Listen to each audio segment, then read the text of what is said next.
तो ये जितने हैवी बाइक्स हैं जो लेके निकलते हैं सड़कों के ऊपर, उनके लिए भी ये मैसेज है कि वो इस तरह की वायलेशंस ना करें, क्योंकि ये हैवी बाइक्स हैं, इन्हें कंट्रोल करना अचानक ही बहुत मुश्किल होता है। और जिस लेन पे ये जा रहे होते हैं उस लेन पे फास्ट ट्रैक है और गाड़ियाँ चल रही होती हैं, बहुत स्पीडी जा रही होती हैं। तो इसमें आपको ख्याल रखना पड़ता है कि लेन का डिसिप्लिन जो है उसे फॉलो ज़रूर करना है। ज़रूरी नहीं है कि आपके पास हैवी बाइक है तो आप फास्ट लेन के ऊपर जा रहे हो और इस्लामाबाद के अंदर दाखिल होते हुए आप कानून की खिलाफ वर्जियाँ कर रहे हो।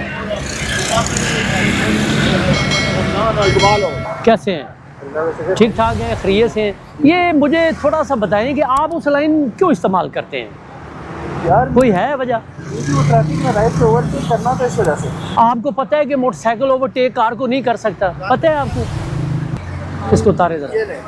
अच्छा छोटे भाई, मोटरसाइकिल के लिए ये लाइन है, ठीक हो गया। वो 3 लाइनें जो हैं वो 3 लाइनें कार के लिए। ठीक हो गया। कार, मोटरसाइकिल हमेशा लेफ्ट साइड पे होता है। जी जी ठीक। पढ़ा है रूल आपने?